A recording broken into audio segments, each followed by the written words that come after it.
Okay, no? Ano ba ang cholesterol? Nakakamatay ba ang cholesterol? So, yan ang ating tatalakayin ngayon. Ang cholesterol ay isang waxy substance na ginagamit ng katawan para i-repair ang mga damage na tissues natin. Usually, pag tayo ay kumain ng mga processed meat, yung mga hindi na-digest, nagkakos ito ng mga inflammation sa ating katawan. So pagka may inflammation, ang liver ay magpuproduce ng sariling cholesterol para ito ay matunaw. Subalit, pagka sobrang dami na, yun ang nagkakos ng damage, nagkakaroon ng inflammation dahil yung taba ay babad sa ating mga tissues at minsan, yun ang nagkakos ng stroke and heart attack. So, ano ba ang cholesterol? Ano? May dalawang klaseng cholesterol, may bad and may good cholesterol.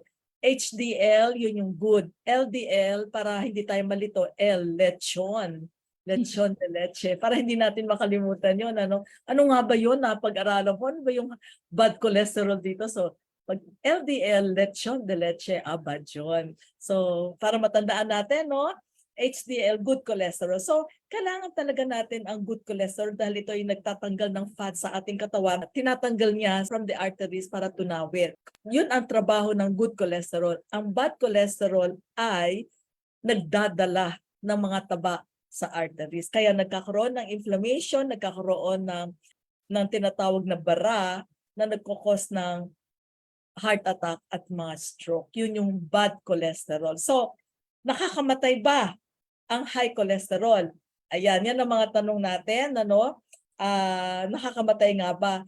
Pag mataas ang ating LDL or bad cholesterol, yan ay warning signal na mahilig kang kumain ng matataba, mahilig kang kumain ng yung mga oily foods, french fries, yung mga processed meat, yung mga taba ng mga chicken, mga aligin ng mga alimango, itlog na madalas kang kumain ng itlog. Yan ang mga nagdudulot ng pagtaas ng ating cholesterol. So pag mataas ang iyong cholesterol, ito ay warning signal or ito ay parang isang smoke detector na, oy, ingat-ingat ka na sa mga kinakain mo kasi may mga dangers yan. Kasi what we see sometimes, walang simptomas ang mataas ang cholesterol, wala kang mararamdaman eh. Pero minsan meron naman, katulad ng pamimintig ng mga kamay, mga daliri natin, pananakit ng mga batok at balikat, minsan ikaw ay may pulikat, o kaya nagsisikip ang iyong dibdib, hindi ka makahinga, madali kang mapagod. Yan ang mga minsan na simptomas ng high cholesterol. Pero minsan wala talaga siyang simptomas, kaya ito ay medyo tinatawag na deadly siya, no? Deadly at medyo traitor din siya. So, habang tumatanda ka, tumataas ang cholesterol mo dahil sa sedentary activity natin. Hindi na tayo masyadong gumagalaw at tayo ay hindi na nag-exercise. Kaya medyo mas tumataas ang cholesterol natin habang tayo ay tumatanda. So, pag itong mga taba na to ay na-build up, nagpo-form ito ng plaque na siya nagiging dahilan kung bakit naninigas ang arteries natin, yung daluyan ng dugo natin ay humihina, hindi na nakakapasok ang oxygen. Ang end result nito ay nagkakaroon ng heart attack kapag may bara sa puso. Or pag may bara naman sa brain, tinatawag na stroke. Yan na nagiging ill effect ng mataas ang cholesterol. Ang danger pa ng mataas ang cholesterol, ito ay interrelated. Kung mataas ang cholesterol mo, mataas ang blood pressure mo, mataas din ang blood sugar mo, fatty ang liver mo. Ibig sabihin, ang dahil fatty ang liver mo, dahil nga hindi ito nakakapag-filter ng mga toxins, yung mga kinakain mo, naiimbak sa colon, hindi na kinakaya ng liver na ma-filter ang mga kinakain mong mga taba, so namamaga siya. So interrelated na mga sakit. At of course, eventually meron kang peripheral vascular disease, which is yung sa paa natin, wala nang namamanhid na, wala nang pakiramdam. So yan ay interrelated na nagsisimula lang sa high cholesterol. Kaya kung ang tanong mo ay kung nakakamatay ba ang high cholesterol, ang masasabi ko, the sickness per se is a warning signal na kailangan tayo ay mag-ingat sa ating mga kinakain upang hindi mauwi sa heart attack and sa stroke dahil nga pag nabalutan ng taba ang artery, walang dadaluyan ng dugo. Kaya nagkakaroon ng heart attack at nagkakaroon ng stroke. Kaya importanteng malaman natin ito. So Ate Mirna, ito yung mga common questions tungkol sa cholesterol. Ang itlog ba mataas sa cholesterol, Miss Mirna? Ang itlog, siyempre nire-recommend ng ibang tao na mga nutritionist na maraming vitamin ang makukuha tayo sa itlog. True yun, ano? Pero gumamit ka ng organic egg, no? Mayaman ito sa vitamin A, D, B12, B2, niacin at folate, lutein at zeaxanthin para sa maiwasan ng katarata ng mata. Kung ikaw mahilig sa itlog, okay yon, no? Dahil very important, may mga important minerals, vitamins and minerals, meron ang itlog tulad ng choline. Ito ay importante sa ating mga nerve cells, no? Pero ang allotted lang na dapat mong kainin ay 2 hanggang 5 itlog sa isang linggo. Pag lumagpas ka na doon, tataas ang iyong cholesterol. Ang egg yolk ang mas mataas, nakakataas ng cholesterol. Subalit, kapag ikaw mataas na ang cholesterol, iwasan mo muna ang itlog for the meantime. Pababain mo muna ang cholesterol. Okay, sige. Ngayon naman tungkol sa mantika, Ate Mirna. Siyempre, alam namin nakakapagpataas din yan ng kolesterol. Pero meron bang mga cooking oil na dapat na iwasan? Okay, ang mga cooking oil na dapat nating iwasan, definitely commercial oil. Yan, iwasan na talaga natin yan.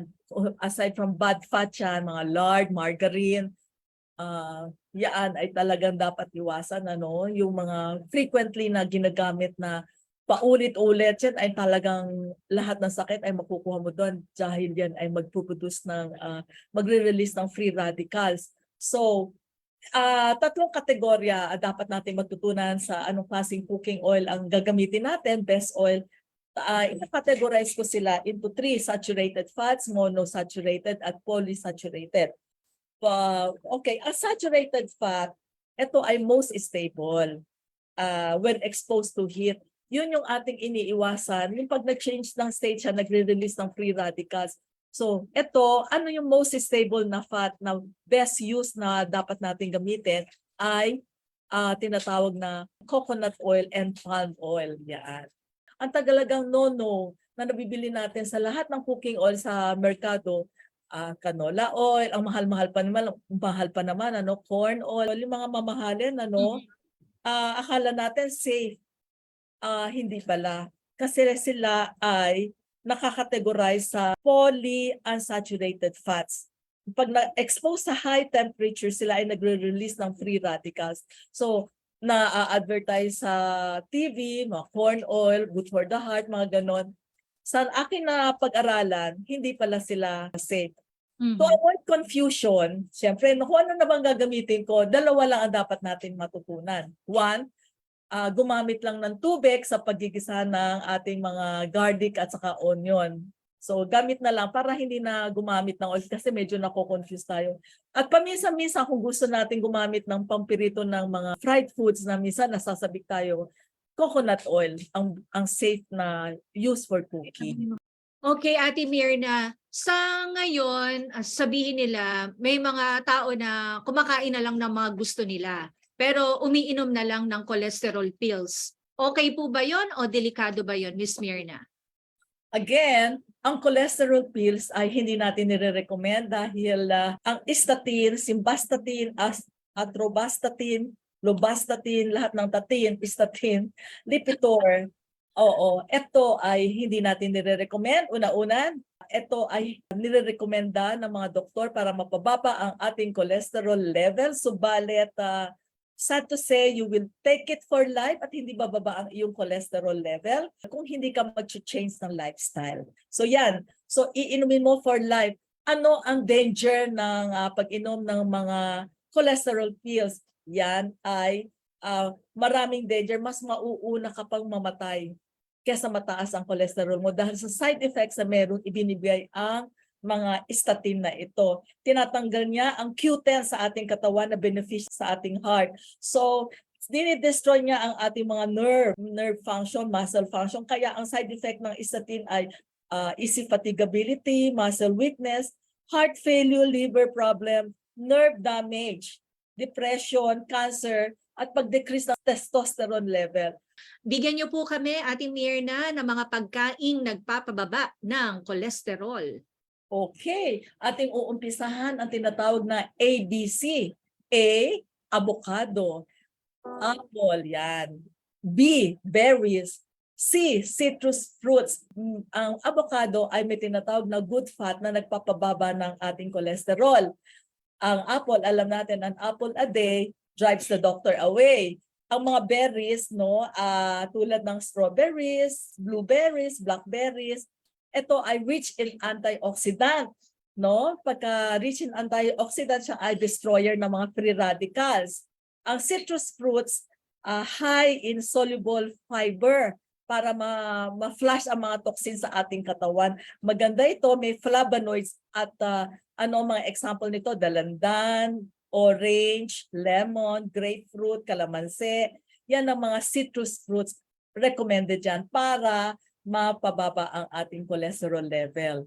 Vegetables naman, pag ikaw ay naging plant-based diet ang kinakain mo, walang cholesterol sa mga vegetables. Ito ay safe na safe, panatag ang iyong kalooban dahil ang pagtaas ng ating cholesterol ay nagmumula sa mga animal protein, baboy, baka, chicken. So dito sa ating gulay, walang cholesterol dyan. So in other words, in general, anong kakainin natin? Huwag na tayong kumain ng baboy, baka, chicken, kundi kumain na tayo ng plant-based diet na pwede nating kantahin ang bahay kubo kahit na anong gulay, yan ay nakakababa ng ating cholesterol. So, aside from that, may tinatawag tayong green leafy vegetables katulad ng nakikita natin, kale, spinach, kangkong, ampalaya, dahon ng sayote, dahon ng sile, lahat ng mga dahon-dahon, green leafy vegetables, high in fiber sila at mayroon silang compound called phytosterol na nakaka-reduce ng cholesterol. So maganda yan sa ating katawan. So, spices naman tayo. Ano ang mga spices, no? Garlic, onion, ginger, turmeric, cinnamon. So, instead na ikaw ay magsawsaw-saw sa patis, sawsawan mo ito. Haluin mo ang apple cider vinegar, ilagay mo dyan, garlic, lagyan mo ng garlic, onion, ginger, turmeric, ano? Sama-samahin mo yan, yan ang gawin mong sausawan. Nako, sigurado bababa ang iyong cholesterol. Dahil ito ay meron silang mga compound na nagpapababa ng ating cholesterol. Ang garlic ay may allicin, ang onion ay may quercetin, ang turmeric ay may cayenne, ang ginger ay gingerol, cinnamon. So lahat sila ay may compound na nagpapababa ng ating cholesterol. Others, no, sampalok verde, yung pangsigang, ano, ito ay ating papakuluan, siyang iinumin natin upang mapababa ang ating cholesterol. Ang flaxseed, pwede nating isama sa ating mga kinakain upang sa ganon ay ito ay merong ingredient or may compound na nagpapababa ng cholesterol. Top 10 foods to lower our cholesterol para ating ma-summarize, ano, garlic. Ang garlic, paano ba natin ito kakainin, no? Pwede nating ngunguyain natin, pero pag hindi natin kaya, kasi yung alisin niya ay mas marirelease kapag nginuya natin. Kaya lang yung iba hindi nila kaya dahil nga ninilo ang kanilang ngipin. So pwede mo naman siyang i-rest for a while para hindi masyadong makangilo. And then pwede mo siyang lunukin with water, no? Avocado, pwede mo siyang gawing smoothies. Ang eggplant, pwede natin siyang iihawin, ano? Ang dark chocolate is good, pero ingat-ingat lang kasi pag may dark chocolate, akala natin ano na siya, very safe na siya, no? Check natin kung may sugar siya. Kailangan wala siyang sugar content, ano? Ito ay yung cacao, nakakababa ng ating bad cholesterol. Rolled oats. Bakit rolled oats? Kasi may mga instant oats, ano, hindi, may chemical na yun Kaya kailangan ang gamitin natin ay yung rolled oats. Sa top 10 natin, kasama dito ang tomato, may lycopene ito. Ang beans ay maganda rin sapagkat high in protein, tulad ng munggo, bataw, patane, high in fiber, no? Ang nuts, very important yan sa ating pagpapababa ng cholesterol tulad ng walnut, mani, Pero ingat-ingat lang yung wag gagamit ng may oil. Kailangan ito ay ibababad natin overnight para matanggal ang mga toxins. Or salmon, rich in omega-3, no? Apple cider vinegar, ito ay home remedy para sa mataas na cholesterol. Yan na, maliban sa mga pagkain, syempre meron ka ding mga tips, mga natural remedies para mapababa ang bad cholesterol. Okay, ang importante ay mag-exercise tayo araw-araw. Bakit? Dahil kung pwede nating i-aim ang 10,000 steps every day, naku kung kakayanin natin yan, ano? Kasi ang exercise ay nakaka-flush ng toxins, nakaka-increase ng circulation, nakaka-bawas ng mga timbang, yung mga tabang na babalot sa ating katawan ay naa-absorb, no? At natatanggal. Kaya importante ang exercise. Kung malaki ang iyong tiyan, ibig sabihin marami kang fatty deposit dyan. Dapat yun ang mabawasan. So sa pamamagitan ng pag-e-exercise, no? Ang pagbabalot ng mga taba sa ating katawan ay isang indikasyon na marami kang taba sa katawan. Second ay avoid na natin mga pagkain na bawal, no? Tulad ng crap, no? Ano ba ang crap? C stands for carbonated drinks. R, refined sugar, which is matatamis tulad ng mga ice cream, cakes, no? I'm so sorry, yung spelling ng A is O. O, oily foods. Oily foods. So papalitan natin yung A, papalitan natin ng O, kaya para sa punas, ano ba yun? Ano ba yung A? O is oily foods, no? P stands for processed meat.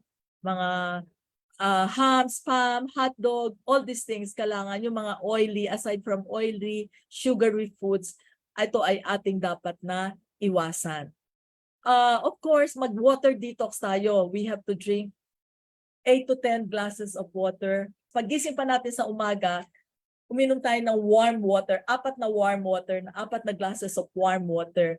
First, kasi habang tulog tayo, ang liver natin at kidney natin ay busy sila para mag-filter ng mga toxins sa ating katawan para mailabas. So pag ininuman natin before breakfast, pagkagising sa umaga ng 4 glasses of warm water, matutulungan natin ang kidney at liver na ma-flush ang mga toxins na kanilang finilter nung habang tayo natutulog. So, mag-move tayo sigurado ng bowel movement natin, mag-urinate tayo. So, yan ang mangyayari kapag tayo uminom ng 4 glasses of water upon waking up and before breakfast, no?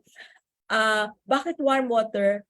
Kasi pag ang warm water, naa-allow niya ang dilatation ng ating arteries. So, mas maraming daanan ng mga dugo, ano? So, therefore, wag tayong iinom ng cold water dahil nagkukos ng constriction. Pag kinonstrict, ibig sabihin, lumiliit ang daluyan ng dugo. Ayan. So, mag-water detox tayo.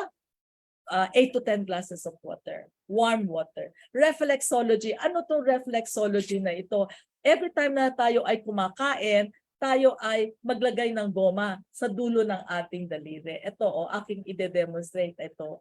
Sa dulo ng ating daliri dito sa may kuko, 5 goma for 5 minutes lang. So left muna ang umpisahan natin kasi ang nangyayari dyan, kapag naglagay tayo ng goma, mag-ready ka ng goma, kung mataas ang iyong cholesterol, nire-restart niya ang daluyan ng ang sirkulasyon natin at ina-absorb niya yung mga cholesterol na mga nakain mo. So yan ang purpose nito. Ito ang tawag dyan ay reflexology. So yan, 5 daliri natin na may 5 goma, doon sa merong nails, dito sa may nails, nails natin dito. Dito natin ilalagay. Hindi masyadong tight at hindi masyadong maluwang. 5 minutes lang. And then after doing it, ilipat mo naman sa kabila. So ito ay after meals para ma-restart ang sirkulasyon natin at ma-absorb yung mga kinain nating mga matataas sa cholesterol. Ayan. Intermittent fasting, the same din ang kanyang principle except ang principle dito ay to restart again our system. Ang intermittent fasting ay hindi ka kakain after 6 hanggang 12 noon. O hindi ka muna kakain dahil naniniwala dito sa aking research na kung ikaw ay magfa-fasting, marireduce niya ang inflammation, nare-repair niya yung mga damaged cells at nire-restart niya ang system ng iyong katawan. So, intermittent fasting. At saka, minsan kasi yung ating taste buds, naku, parang crave na crave tayo sa mga pagkain dahil nga sa mga kinain natin habang dumadami ang pagkain mo ng mga processed meat, mas madami kang cravings, hindi mo mai-stop ang pag-cravings mo. So yun, pag ikaw ay intermittent fasting, nare-restart niya ang immune system, na-recondition niya yung brain na kailangan mong gawin ito para mapababa ang iyong cholesterol, which is very healthy sa iyo. Last but not the least, we need to remove all the toxins sa ating katawan through hydrocolonics, that is to come to our center, or through coffee enema. Bakit importante ito? Kasi lahat ng ating kinakain, pagka tayo kumain ng mga baboy, baka, chicken, or yung mga processed meat, mga sugary foods, salty foods, oily foods, hindi siya nadadigest, nai-imbox na sa ating colon. At ito'y nabubulok, pinagbabahayan ng trillions of bacteria, at nagkukos ng inflammation sa ating katawan, at nagkukos ng mucoid plaque, nagkukos ng mga bara. So kailangan, ang root cause ng lahat ng sakit ay isang dirty colon. Oo. So kailangan tanggalin ang lahat ng toxins sa ating colon at ma-restart. With the clean colon, all cholesterol will go away. Mawawala yan. So mafa-flush niya kasi ang mga toxins, mawawala ang mga inflammation. So very important na magkaroon tayo ng paglilinis ng colon. It's either through hydrocolonics pag kayo gusto pumunta sa aming center, or sa bahay naman you can do it through coffee enema. Tawag lang kayo sa amin dahil na-discuss na namin ito nung ibang series namin. Very important na gawin natin ito araw-araw para ma-restart ang yung ating system sa ating katawan. Yes. Okay. Mga juices, Ate Mirna. Mga best juice for lowering cholesterol. Bakit kailangan ang juices? Ang plant-based diet at saka juicing therapy ay very important para mapababa dahil walang cholesterol ang mga fruits and vegetables, no? Pinagsamang fruits and vegetables ay mayaman sa living enzymes na tumutulong ma-digest ang mga kinain natin, na-flush ng mga toxins within 1 to 2 hours. Kaya walang cholesterol na may store sa ating katawan. Best juice, kupas. Ayan, best juice natin. Ano yung kupas? Carrot, upo, pipino, apple, sayote, plus 2 cloves of garlic. Kupas, no? Or 1 carrot, 1 apple, 1 stalk parsley, 1 knob ginger, and 3 cloves garlic. Yan na i-juice mo at inumin mo araw-araw. Sure ball, sure ball. Bababa ang iyong cholesterol without taking drugs. I guarantee it. Okay. Ate Mirna, may video na inihanda si Miss Bea. Tungkol ba saan ito? Sa paggawa ng smoothies para mababa ang iyong cholesterol. O sige, let's watch this mga kaibigan.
Aking pabala sa lahat ng taong umiinom ng statin drugs para bumaba ang iyong cholesterol level. Huwag mo na itong inumin ng panghabang buhay dahil mas madadali ang iyong buhay kapag akala mo ito ay iyong kakampi.